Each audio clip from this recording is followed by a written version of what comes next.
Hello students, welcome to the Sindh board lectures by Sanjay Om. And आज हम start करने जा रहे हैं मैट्रिक फिजिक्स। और मैट्रिक फिजिक्स में हम चैप्टर नंबर 1 को डिस्कस करेंगे, जिसमें आज हमारा जो टॉपिक है जिस पे मैं फोकस करने जा रहा हूँ that physics and its branches. So physics क्या है? फिज़िक्स एक ग्रीक वर्ड है जिसका नाम है, जिसे हम फिजिकॉस कहते हैं, जिसका मतलब है नेचुरल, जो चीज़ नेचुरली मौजूद है। ठीक है। और जो चीज़ नेचुरली मौजूद है, और इसकी अगर हम डेफिनेशन देखें तो साइंस कहता है कि वो ब्रांच जो डील करती है इंट्रैक्शन ऑफ मैटर और एनर्जी को, मतलब एनर्जी और मैटर दोनों का जो इंट्रैक्शन है, उस इंट्रैक्शन को जब हम डिस्कस करते हैं सो उसे हम कहते हैं फिज़िक्स। और इसे हम बाज़ औक़ात the measurement of science of measurement भी कहते हैं, मतलब जिसमें हम किसी भी चीज़ की मेजरमेंट कर रहे होते हैं तो ये अंडर आ रही होती है फिज़िक्स के। सो फिज़िक्स में हम डिफरेंट मैटर्स मतलब वो चीज़ जो कि स्पेस रखती है और मतलब ऑक्यूपाई करती है, जगह हम ऑक्यूपाई करती है, और उनका कुछ मास है, कुछ वजन है, डेटा मैटर और एनर्जी, इन दोनों का जब आपस में इंट्रैक्शन होता है तो हम उसे फिज़िक्स कह रहे होते हैं। और अगर हम इसकी ब्रांचेस की करें तो there are 9 branches of physics.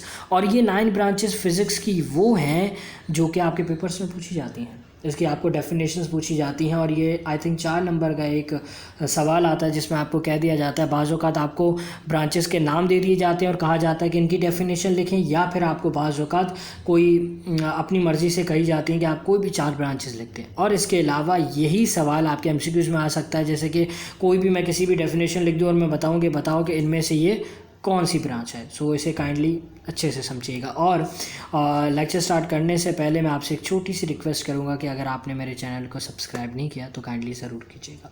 चलें, सो स्टार्ट करते हैं कि फ़िज़िक्स की कौन कौन सी ब्रांचेज़ हैं। सो फिज़िक्स में सबसे पहली ब्रांच जो है डेट इज़ मैकेनिक्स।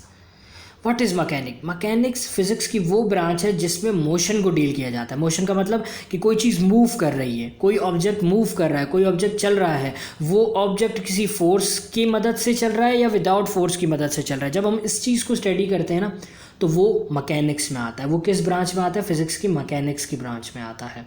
जो चीज़ मूव कर रहा है, कोई ऑब्जेक्ट मूव कर रहा है विद रेफरेंस ऑफ फोर्स, सो वो मैकेनिक्स में आएगा।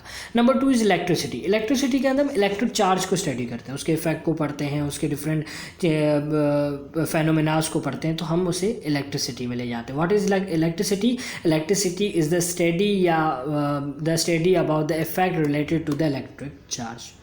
Number 3 is electromagnetism is the combination of electricity and magnet.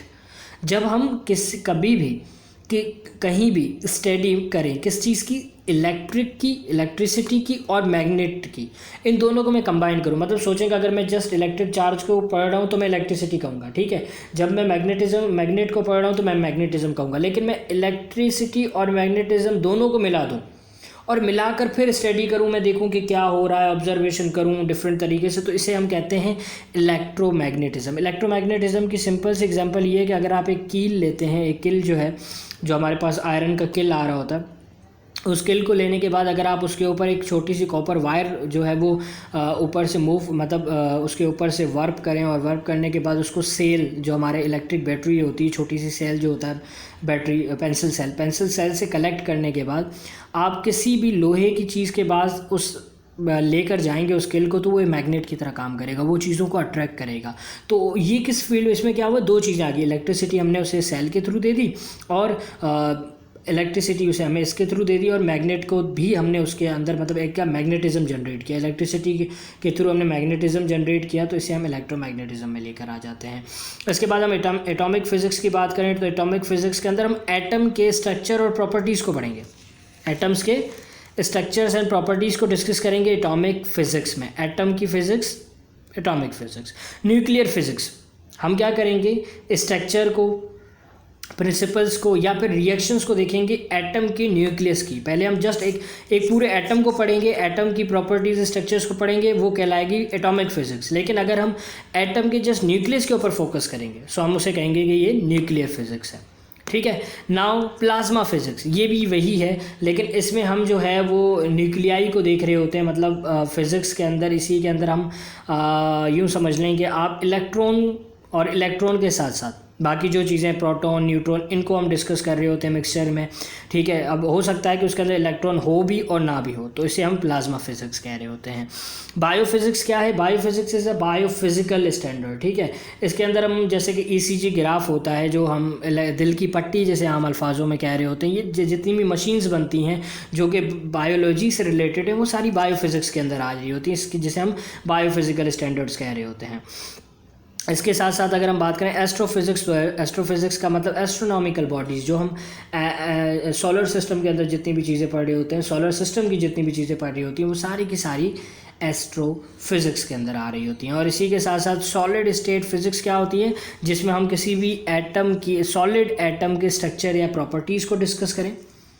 Solid atom के प्रॉपर्टीज़ या स्ट्रक्चर्स को जब भी हम पढ़ते हैं तो हम उसे सॉलिड स्टेट फिजिक्स में लेकर आ जाते हैं। ये तकरीबन 9 ब्रांचेस हैं जिसको आपने याद करना होता है, और इसकी आई थिंक डेफिनेशन याद करने की ज़रूरत नहीं है। अगर आप इनको इस तरीके से समझ लें तो ये आपके लिए काफ़ी बेनिफिशियल है। और इसके साथ सिर्फ ये 9 ब्रांचेस नहीं है, 9 के अलावा भी बहुत सारी हैं, जिसमें टेम्परेचर फिजिक्स है, पार्टिकल फिजिक्स है, ऑप्टिक्स है, ठीक है, लो टेम्परेचर फिजिक्स है। तो ये बहुत सारी ब्रांचेस हैं, लेकिन आपकी बुक में जस्ट इतनी हैं।